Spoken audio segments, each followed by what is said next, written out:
A pandemia é um fator altamente estressor para a saúde mental. Tu teve aumento em casos, tipo, muita gente procurando? Muito. Fora do comum do que vinha antes da pandemia. Fora do comum, a intensidade dos sintomas, a intensidade do medo. O nosso cérebro ele não lida muito bem com incertezas.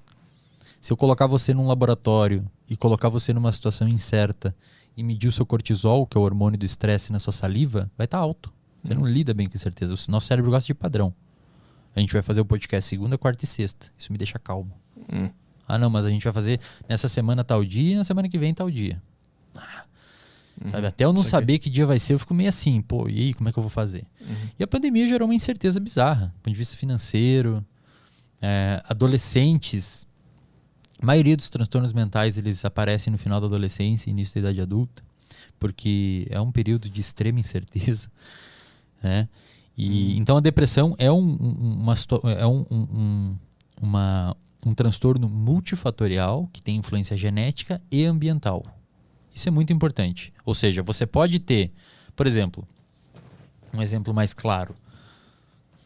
Você tem pais alcoólatras e você cresce num ambiente, ou eles pararam de beber e você cresce num ambiente em que ninguém consome álcool. Você tem uma probabilidade genética de ter dependência química de álcool, mas o ambiente não te estimulou.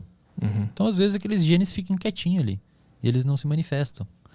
E o contrário também. Você não tem nenhuma probabilidade genética de ter dependência de álcool e você vive num ambiente que todo mundo bebe. Você pode adquirir isso. E aí tu cria... E o gene, isso passa pro teu Isso filho? A gente chama de epigenética.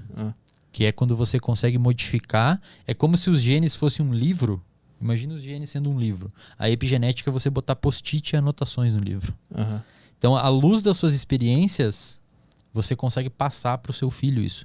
Por exemplo, se você pega uma mãe grávida e estressa ela, o estresse ele libera um hormônio chamado cortisol, além de outras coisas, mas principalmente cortisol nesse contexto.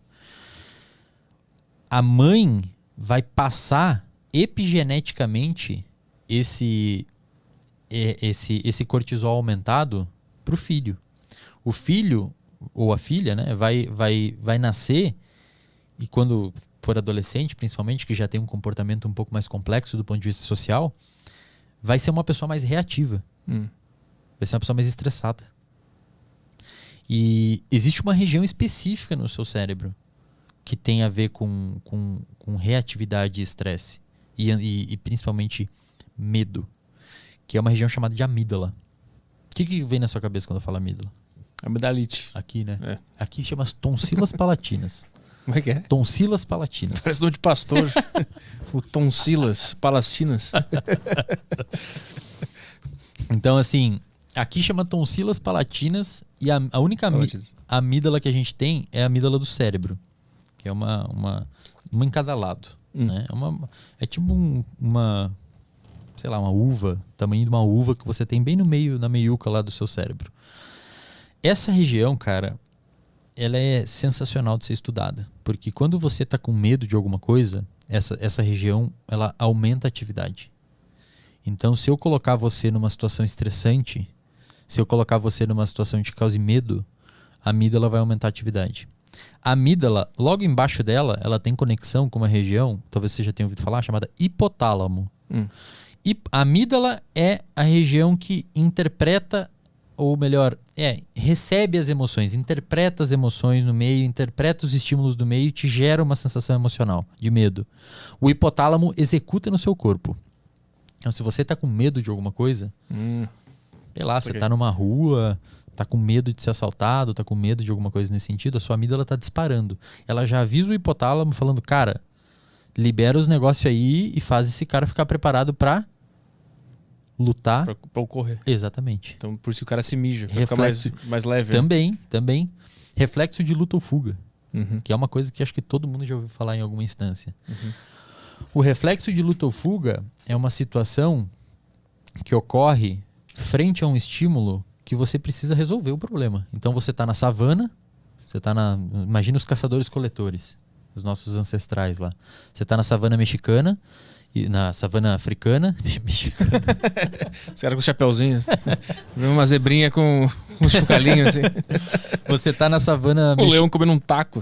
Desculpa. Você tá na savana africana lá, caçador-coletor, catando uma semente, andando 80 km por dia, com 25 anos seus dentes caíam e você morria com 30. Era mais ou menos isso que acontecia, mais ou menos, sei lá, 20 mil anos atrás. E você viu um leão. Cara, a hora que você viu um leão, a sua amígdala explodiu. E ela informou o seu corpo assim, ou esse maluco vai correr, ou ele vai lutar. E pros dois casos, ele precisa de uma liberação de energia muito grande. Então vamos fazer o seguinte, se ele precisar correr, vamos liberar... Vamos liberar o que ele tiver na bexiga para ele ficar mais leve. Então vamos fazer essa pessoa se mijar, ou alguma coisa que esteja no intestino. Essa famosa cagada. Exatamente. Vamos fazer o coração dele bater mais forte, então vamos liberar adrenalina, porque ele vai precisar de mais sangue nos músculos para correr ou lutar contra esse leão. Vamos liberar uma série de analgésicos no corpo dessa pessoa, porque ela não pode sentir dor agora. Imagina você fugindo um leão e tá com dor numa unha. Não pode. Então ele sei lá, você tá jogando futebol, por exemplo, ou tá quem faz luta aí, Muay Thai e tudo mais. Cara, na hora tá tudo certo. Depois do banho você não consegue mexer um lado do seu corpo porque tá quebrado. Por quê? Porque na hora que você tá ali com a adrenalina alta, estressado, do ponto de vista fisiológico, o seu corpo tá dando conta daquilo. Fala, vamos transformar essa pessoa aqui numa máquina para ela destruir esse inferno desse leão ou correr e subir numa árvore, sei lá. Então o seu coração bate mais forte, os seus bronquíolos dilatam para você respirar mais, o seu fígado produz mais glicose via gliconeogênese para você ter mais energia, suas pupilas dilatam para você ter aquela visão de túnel e ter uma capacidade mais apurada de concentração, e você acaba virando uma máquina de luta ou fuga. O problema, atualmente, é que a gente se sente assim muitas vezes e não tem um leão na nossa vida. Então você tá no sofá de casa pirando. Ofegante, taquicardia, sabe, sudorese, mal, e aí tá tudo bem. Mas o que o teu cérebro tá achando que tem? Aí que tá. Isso é uma pessoa ansiosa. Acontece isso. E o nosso cérebro, ele tem uma região... Então vamos lá, vamos fazer uma aulinha de neurociências aqui, de neurofisiologia. A região do nosso cérebro envolvida mais pra baixo, tá bom? A região do nosso cérebro envolvida em detectar perigo e manifestar essas emoções, que a gente falou agora aqui, essa região, principalmente a amígdala. E o hipotálamo. Conjuntamente, vamos chamar aqui de sistema límbico. Sistema límbico. Repete comigo aí. Sistema límbico. Sistema límbico. Mais uma vez. Sistema límbico. Límbico. Límbico. Isso. Sistema límbico. O cara mandou um límbico. Sistema límbico. Sistema límbico. Límbico. Límbico. Límbico. Tá, agora ficou claro. Límbico. O sistema límbico, ele é envolvido, principalmente, em desencadear as emoções do seu corpo. Identificar os problemas do ambiente e fazer as emoções acontecer fisiologicamente para você lidar com aquilo. E você tem uma outra região que é sensacional, é muito maneira. Só nós, primatas humanos e primatas não humanos, tem ela de forma evoluída. Os outros mamíferos, os outros animais têm, mas muito primitiva. E é essa região que permite a gente estar aqui conversando num podcast para uma câmera, para pessoas que estão assistindo em outro lado, entendendo a nossa linguagem e interagindo com nós. Que é a região chamada de córtex pré-frontal, que é a região que está atrás da sua testa. O sistema límbico é uma região que ela está mais internamente no seu cérebro. Ela está lá no miolo, na meiuca. O córtex pré-frontal, o nome córtex é de casca. Então imagina que seu cérebro é uma laranja. O sistema límbico é a parte bem do meio. O córtex é a parte de fora da laranja. O seu cérebro inteiro tem um córtex. Só que o córtex frontal, que está na frente, é o mais maneiro de estudar. Aí a galera vai ficar pistola comigo agora, quem estuda outros córtex. Treta da neuro. Não, essa treta é muito boa, é muito inteligente a treta da neuro. Os cara... Não, o córtex frontal é o mais legal. Não. Mas isso tem a ver com aquele negócio que o cérebro foi se desenvolvendo a partir do núcleo do cérebro reptiliano? Perfeito. E aí ele... Um cara chamado MacLean fez isso. Que ele descobriu esse cérebro reptiliano? Ele mostrou assim... Ele divide o cérebro em 3 camadas. O que significa isso? Ele chama de camada reptiliana, que é na época que todos os animais eram répteis, né? Antes de existirem os mamíferos e tudo mais. E hoje estão no governo. O cara manda uma teoria da conspiração do nada. E depois se desenvolveu a camada 2, que é essa camada do sistema límbico, que ele diz que é uma invenção dos mamíferos. Tá? E depois existiu a camada 3, que é esse neocórtex, que é uma invenção nossa, dos macacos, incluindo nós, primatas humanos. Tem que lembrar que a gente é um animal.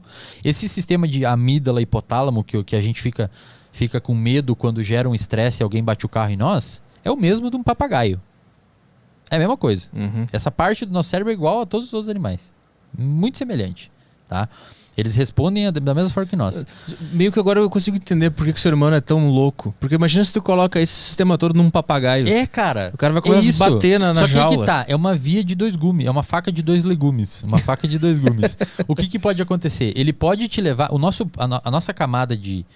O nosso neocórtex, que é essa região frontal, mais trabalhada, mais estruturada, principalmente mais complexa em primatas humanos. O primata não humano também, os chimpanzés, eles são quase um ser humano, eles não conseguem fazer isso e as cordas vocais são um pouquinho para cima que não permitem eles falar. Mas eles são muito parecidos, cara. Bota foto de primata, de chimpanzé que tem uma doença que perde pelo, pra você ver, parece uma pessoa. É muito parecido. Só que essa região do pré-frontal... ela é extraordinariamente sensacional se você souber usar ela. Porque se você deixar ela por conta própria, ferrou. Por quê? Porque ela é um grande simulador. Então, por exemplo, eu falo assim, Arthur, amanhã você vai... imagina o mercado que você normalmente faz o mercado aí. Amanhã você vai lá, você vai no corredor do iogurte, vai comprar um iogurte, vai passar no caixa que normalmente você passa, vai pegar um Uber e vai para casa. Você consegue simular essa situação na sua cabeça. Você pode falar, não, vou fazer isso, estou pensando aqui. Você visualiza, né? Você visualiza, você consegue. Outros animais, até onde a gente sabe, não conseguem. Por quê? Porque eles não têm essa camada. Os macacos conseguem. Mas, ou, sei lá, um cachorro, até onde eu sei, não consegue fazer isso. Ou pelo menos não com tanta complexidade quanto a gente. Só que isso pode ser muito sensacional se você direcionar esse tipo de pensamento e de visualização para uma coisa benéfica.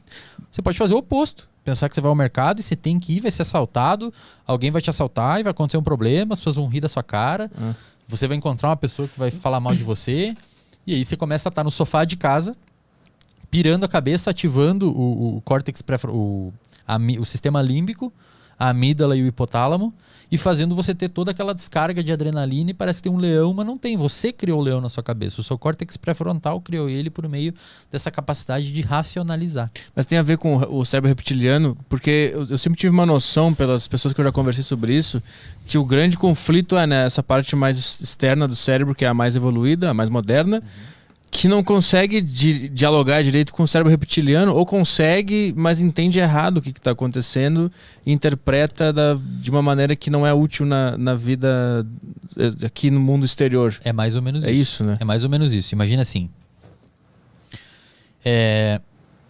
O córtex frontal, a parte mais da casca do seu cérebro, envia neurônios, envia e recebe. É uma via de mão dupla. Imagina uma estradinha de mão dupla entre o sistema límbico, a parte mais miolo do cérebro, e o córtex pré-frontal.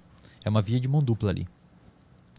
O córtex pré-frontal ele tem a capacidade de inibir essa região, de controlar a amígdala, controlar a atividade dela. E isso é mostrado em estudos de laboratório, publicados em revistas sérias, Science, Nature, Cell, Current Biology, revistas de grupos científicos sérios, que eles mostram que se você pegar uma pessoa, por exemplo, com fobia de cobra, de aranha, ou uma pessoa com fobia social, e colocar ela no laboratório em uma situação onde ela precisa se expor socialmente, primeiro você vê que a atividade da amígdala dessa pessoa vai às alturas. A pessoa fica muito ansiosa. Se você medir o cortisol, a adrenalina vai estar muito alto. Se você pedir para essa pessoa começar a pensar que primeiro está tudo bem, que essa situação não é real, ou que se essa situação for real, ela não tem capacidade nenhuma de mudar ou te atingir de uma forma letal. Você, no máximo, vai sair dali um pouco ansioso e vai ficar tudo bem. Quando a pessoa faz isso, o córtex pré-frontal dela tem uma atividade maior e a amígdala desce a atividade. Você faz um cálculo computacional e você consegue ver que é o córtex pré-frontal que está diminuindo a atividade do sistema límbico e, consequentemente, você dá uma tabela para a pessoa preencher para ver como é que está a ansiedade dela, a ansiedade está baixa. Então, quando eu conscientemente penso em algo bom, eu estou usando o meu frontal. E o ruim também. Quando você pensa em algo. Entendi. Quando você pensa em algo. Então, de alguma forma, aquele papo que é muito divulgado de pense positivo, sempre que tu pensar alguma coisa negativa, pense em 2 positivas. Faz sentido. Faz sentido, do ponto de vista biológico, faz sentido. Só que muitas vezes as pessoas não têm as ferramentas para fazer. Porque esses pensamentos muitas vezes sobressaem. Os pensamentos negativos têm uma saliência maior. Uma saliência emocional maior. Eles conseguem te afetar. Né? E aí, o porquê que eles conseguem te afetar me perguntar exatamente, pode ser discutido por uma série de formas. Pode ser que sua mãe, ou na infância, você era uma pessoa mais sensível a isso, ou você sofreu maus tratos, ou você foi negligenciado, ou você sofreu bullying, ou você sofreu muito estresse, ou você sofre muito estresse. A sua amígdala, tem uma atividade muito mais aumentada. É como se fosse um cabo de guerra e ela está ganhando do córtex pré-frontal. E aí, quando você submete uma pessoa a pensar de uma forma mais racional, a pessoa consegue aumentar a atividade do córtex pré-frontal, jogar para baixo a atividade da amígdala, e isso, consequentemente, resulta numa melhora emocional e uma melhora de comportamento. E essa melhora de comportamento é percebida pela pessoa, que motiva ainda mais ela a continuar fazendo aquele processo. Aí vira uma bola de neve. Aí vira uma bola de neve positiva. Uhum. E o contrário também. Sim. Você começa a pensar que é um merda, você começa a pensar que tá tudo horrível, você deixa de treinar e você fica mal por ter feito isso. E aí vira uma bola de neve pro lado negativo. E aí já come uma barra de chocolate, já fica de tarde inteira no sofá. E quando vai na hora de dormir. Com tudo escuro. Isso. Que é extremamente depressiogênico. Tá? Escuridão. Uma coisa que tem vários... Tem um pesquisador chamado Sachin Panda, que acho que é um indiano. Ele não é um panda, ele é um pesquisador. Eu imaginei um puta panda no microscópio. Assim. Ele estuda muito ritmo circadiano. Que inclusive as pessoas com depressão têm uma quebra do ritmo circadiano. É aquela pessoa que acorda 2 da manhã e não dorme mais e depois dorme de tarde. Ritmo circadiano é o quê? É como o seu corpo oscila dentro do dia, fazendo você dormir. Não é só sobre dormir, principalmente sobre dormir, mas também sobre sentir fome, sobre sentir energia, sobre sentir disposição e sobre sentir motivação.